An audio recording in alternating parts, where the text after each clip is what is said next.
Hey folks, this is Riker, and Diablo 4's second expansion was just casually stealth announced like it was no biggie. Also, loot boxes are coming back to Overwatch 2. Nintendo is going all out in its legal war against Palworld. And the new Path of Exile event is making a controversial change to one of the best systems in the game. Also, old Bobby Kotick has been talking some smack this week. We got a jam-packed episode, so buckle up. Now, if you're playing Diablo 4 Season 7 and need any guides, I keep my video content categorized on my website, Riker.com, which brings us to a word from this video's sponsor. I built my website using Squarespace, and I was able to do everything myself, quickly and easily, and with zero education in the field. All thanks to how easy Squarespace is to work with.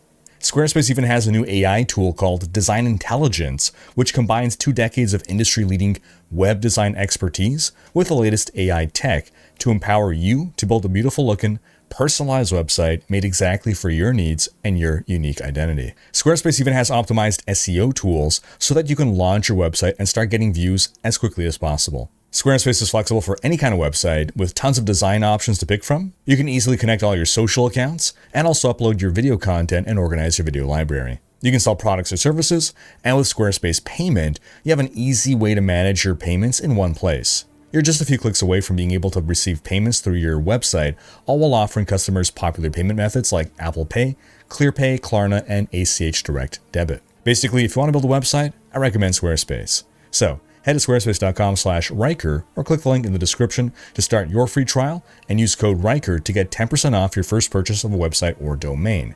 That's squarespace.com/RHYKKER and use code Riker. Starting with Diablo news. From February 18th to February 25th, the Mother's Blessing event is back. That means a 35% XP boost and a 50% increase in gold drops. But that's not all. Turning in Grim Favors during this event will grant you an additional Gift of the Tree cache. And these are going to give Collection of Chaos caches. Because, yo dog, I heard you like caches, so I put a cache in your cache.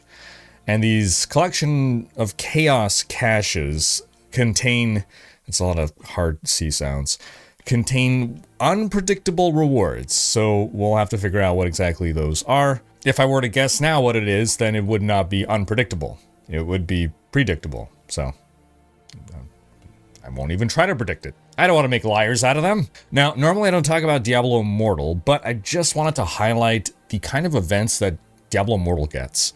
So they are currently undergoing the Valenti event, as in Valentine's. And that started on February 11th, and it's running until March 1st, and it has like 7 different mini events throughout it running on different schedules. Now, half of these events are different kinds of PvP events, but then there's also Survivor's Bane, which is a unique game mode where you start without any gear, and you're given one single random skill from your class, and then as you are playing, you just like auto-cast your equipped skills. You gain XP orbs as you defeat enemies, and these let you level up and unlock more abilities, including getting abilities from other classes. So you're just kind of like randomly powering up. It's this sort of like roguelike mini-game. And it's just like a neat, crazy idea that makes for a fun, limited time event. I'd love to see something like that in D4. Even if it turns out to not be fun, it's just like, it's nice to try something crazy. Then there's the All Clans on Deck event. Again, still talking about Diablo Immortal here. Your clan needs to hunt down and eliminate elite enemies before the time runs out, basically. And rewards for this event will be sent to all clan members via in-game mail once the event ends. So it's just a nice little way to incentivize your clan to, work together without necessarily having to play together, but just you're working towards a common goal and you get rewarded for your efforts. Clan functionality is just criminally underused in D4. And while, yes, most players play solo, I bet a lot of those solo players, if not most of them, are still part of a clan. Whether they play with their clan or not. Maybe it's just a group of friends. Maybe you're even in your own solo clan because it costs nothing to make a clan and you just have a nice little clan tag or whatever. It would just be nice to do something with clans. Anyway, the big Diablo 4 news this week was the reveal that the game's second expansion will launch in 2026. Blizzard's Rod Ferguson just casually dropped the announcement at DICE in Las Vegas this week, which is a bit of a shift since major Diablo announcements have traditionally been reserved for BlizzCon or otherwise some kind of big convention like a Gamescom or something. Now, to clarify, all he did was confirm the existence of the expansion and that it would release in 2026. We have literally zero other details, so they could still do their full, proper reveal. Early 2026 is already what I was predicting for the release of Expansion 2, so this isn't a shocker, and I'm expecting we'll get the full reveal this summer. Now, something I did not expect, however, was the announcement that we're going to be getting a roadmap soon to cover the more immediate future of D4 throughout 2025. So the expansion will not be on the roadmap, but it will be a 2025 roadmap. And for those unfamiliar with the concept of a roadmap, here is World of Warcraft's 2025 roadmap. And I would actually be really surprised if we get anywhere near this level of detail in the Diablo 4 roadmap. But heck, if we do, I can say hell, come on, it's Diablo. Hell, if we do, man, would that really help drum up hype for what's to come. Now, with the lunar event coming close to ending, we can thank it for once again reminding us how terrible the conduit shrines continue to be. Instant regret every time they are clicked. Diablo 3 conduits were the best. I don't understand why we can't just have Diablo 3 style conduits. Another pain point that Season 7's power creep highlights is how boss rotations are another thing that aren't in a great place right now. When the ladder bosses were first implemented, they were celebrated.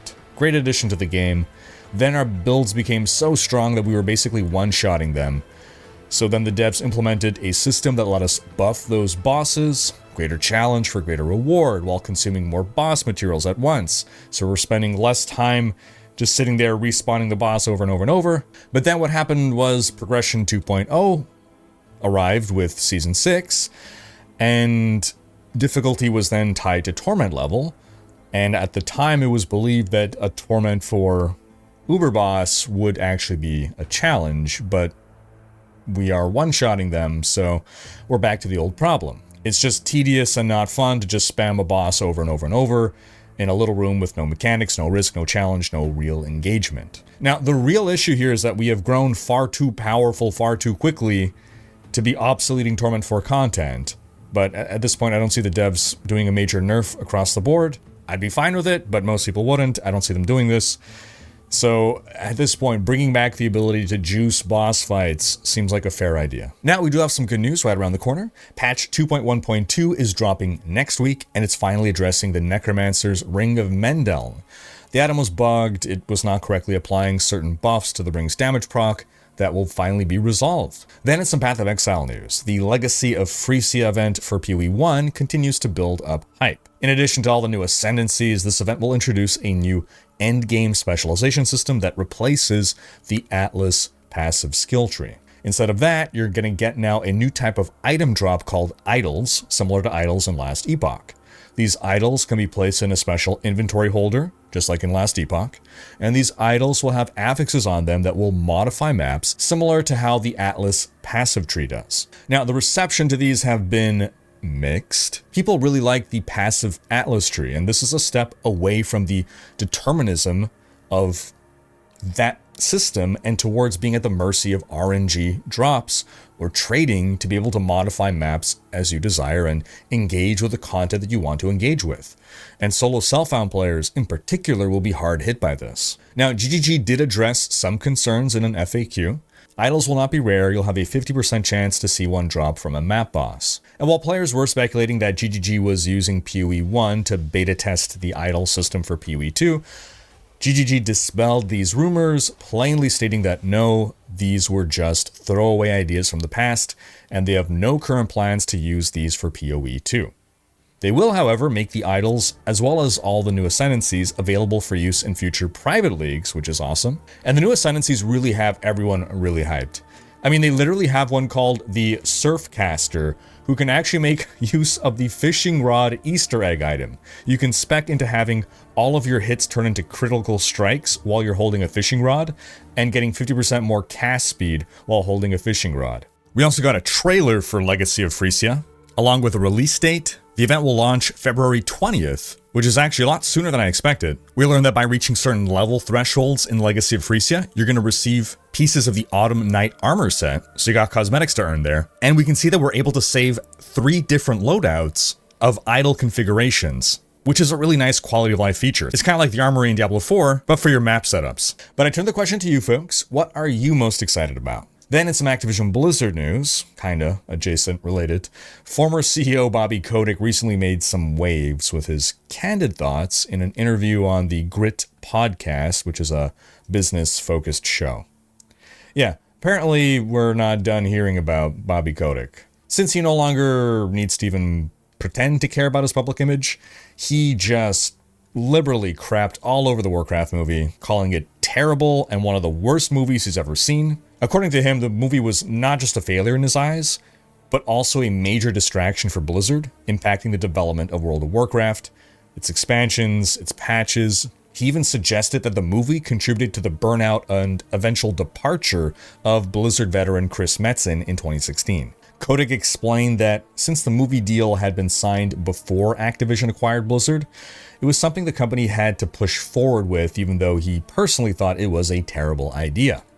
He described how many Blizzard developers became caught up in the movie's production, helping with casting, visiting the set, and just altogether diverting attention away from their primary work of making him money, making games. As a result, World of Warcraft suffered delays, expansions were late, patches weren't being released on time. Now, I won't pretend that the Warcraft movie was amazing, but it was a solid 7.5 out of 10.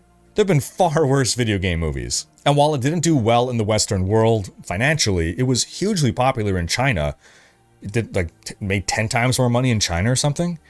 And that's why for a while there were talks about making a sequel aimed just at the Chinese audience. Now, Kotick also took the opportunity to crap on former EA CEO John Riccitiello, which,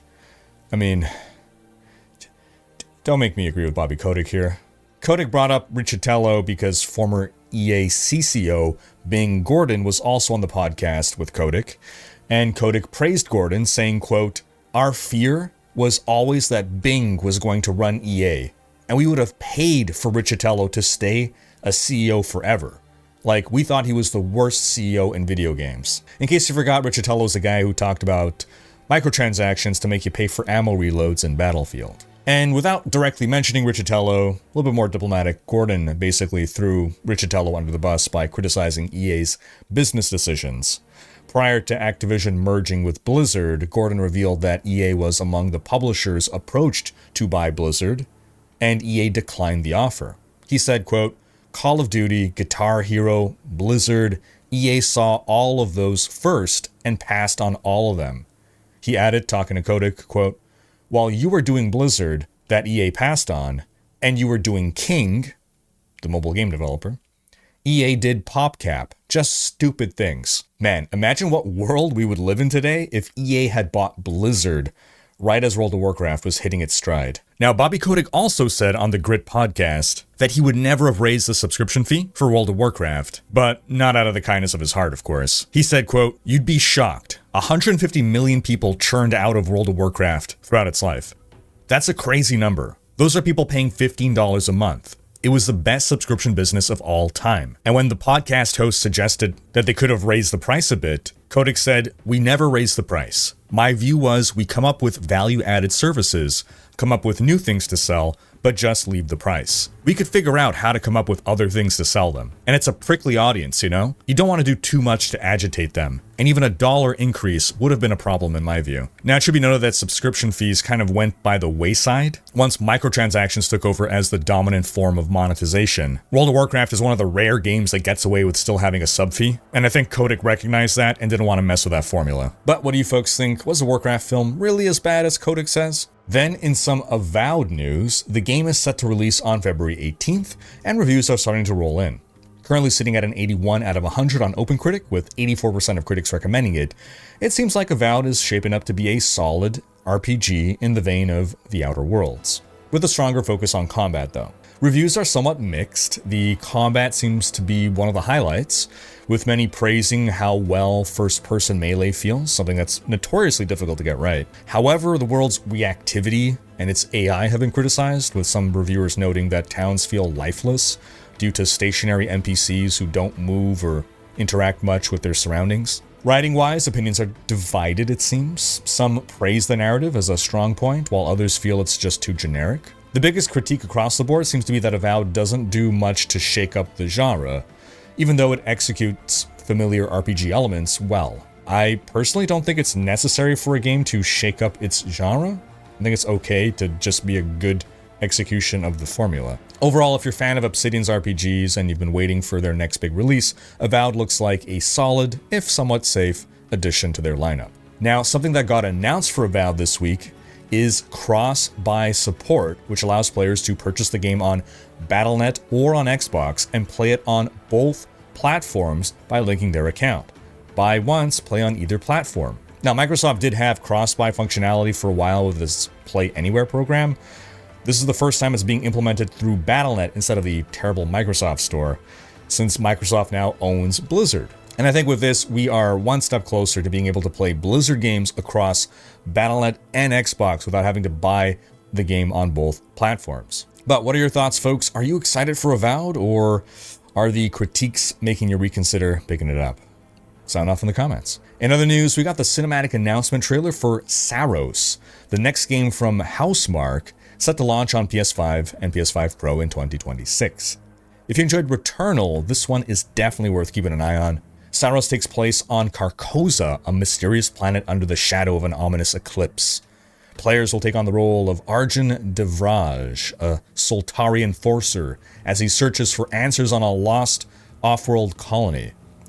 While details are still limited, the game promises a haunting story, deep third-person combat, and permanent progression mechanics, meaning every death will reshape the world in some way while unlocking new upgrades to push forward. One of the biggest highlights for me is that the lead performance is by Rahul Kohli, who I loved in iZombie and Midnight Mass and The Fall of the House of Usher. From what we've seen so far, the game gives off some serious Returnal vibes. It basically seems like a spiritual successor. We also got the announced trailer for Tides of Annihilation, an action-adventure coming to PS5, Xbox, and PC, and from the looks of it, it blends elements of Elden Ring and Bayonetta, with fluid melee combat, flashy abilities, and large-scale boss fights. It also seems like the lead voice actor is Jennifer English, the voice behind Shadowheart from Baldur's Gate 3. Then we got the announcement trailer for Lies of P Overture, a DLC expansion to the Pinocchio-inspired Soulslike. The base game was a surprise hit, and the new expansion looks packed with content,